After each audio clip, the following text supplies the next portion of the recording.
1er janvier, Genèse chapitre 1, verset 1 à chapitre 2, verset 25. Au commencement, Dieu créa le ciel et la terre. Or, la terre était chaotique et vide. Les ténèbres couvrirent l'abîme et l'Esprit de Dieu planait au-dessus des eaux. Et Dieu dit alors que la lumière soit, et la lumière fut. Dieu vit que la lumière était bonne, et il sépara la lumière des ténèbres. Il appela la lumière jour et les ténèbres nuit. Il y eut un soir, il y eut un matin. Ce fut le premier jour. Puis Dieu dit qu'il y ait un étendu entre les eaux pour les séparer. Dieu fit l'étendue, il sépara les eaux qui étaient sous l'étendue des eaux qui étaient au-dessus. Et ce fut ainsi. Dieu appela cette étendue ciel. Il y eut un soir, il y eut un matin, ce fut le deuxième jour. Puis Dieu dit que les eaux d'au-dessus du ciel se rassemblent en un seul endroit pour que la terre forme pareil. Et ce fut ainsi. Dieu appela la terre ferme et mer, le mat des eaux. Dieu vit que c'était bon. Puis Dieu dit que la terre se couvre des verdures de l'herbe portant la semence, et de chaque espèce d'arbre produisant du fruit, portant chacun sa semence, partout sur la terre.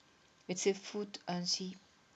La terre fit germer de la verdure chaque espèce d'arbre portant sa semence, et chaque espèce d'arbre produisant du fruit, portant chacun sa semence. Dieu vit que c'était bon. Il y eut un soir, il y eut un matin. Ce fut le troisième jour.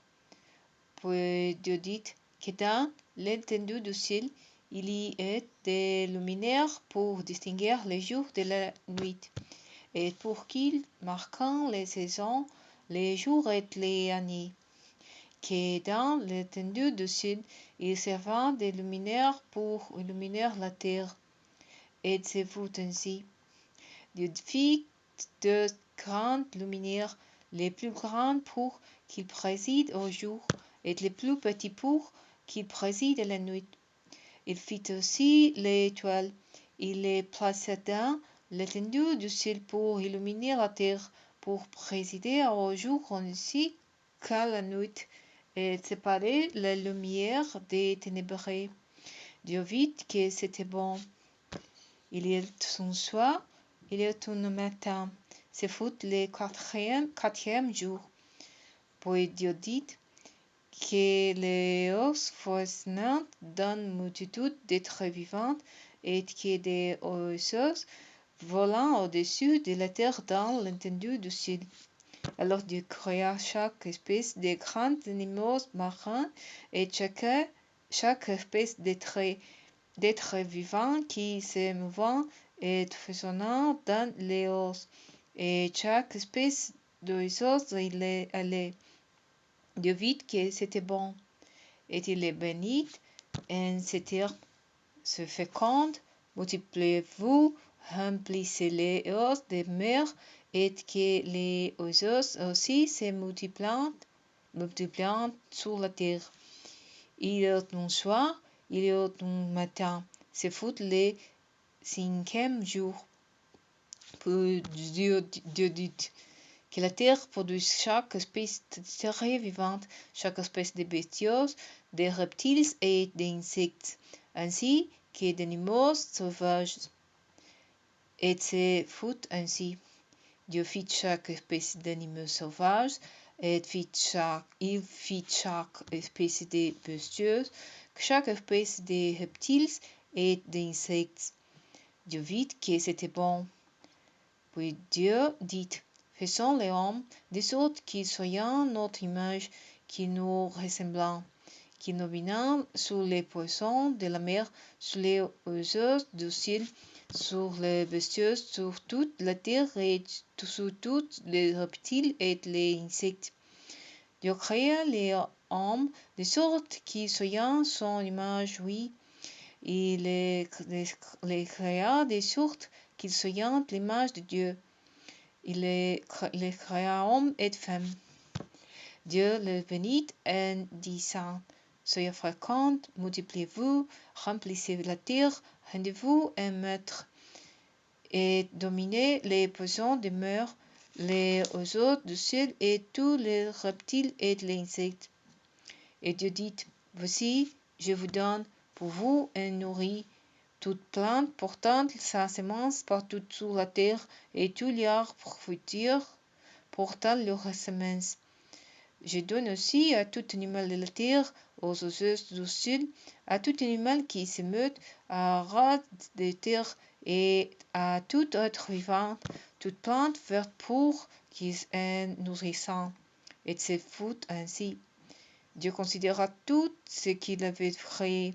C'était très bon.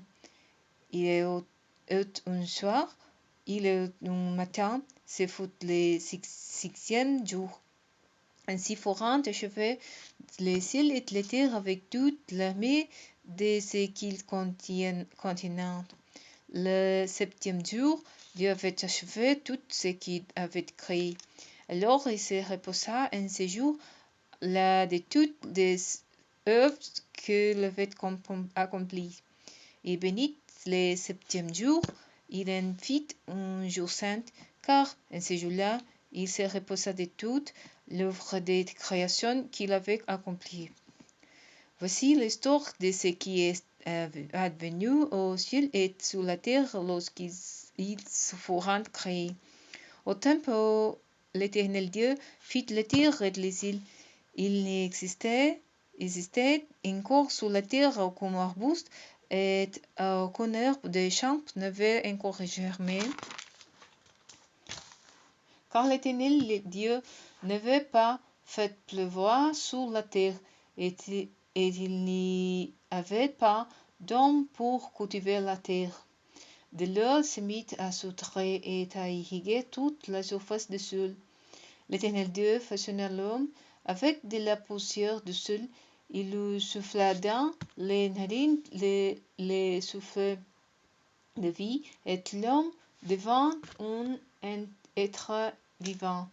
L'Éternel Dieu planta un jardin vers l'Orient, l'Éden, l'épée des délices. Il y plaça l'homme qu'il avait façonné.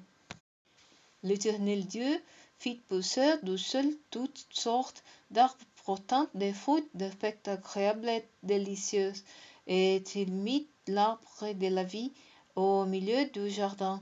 Il y plaça aussi l'arbre de la détermination du bien et du mal. Du pays d'Éden sortait un fleuve qui arrosait les jardins.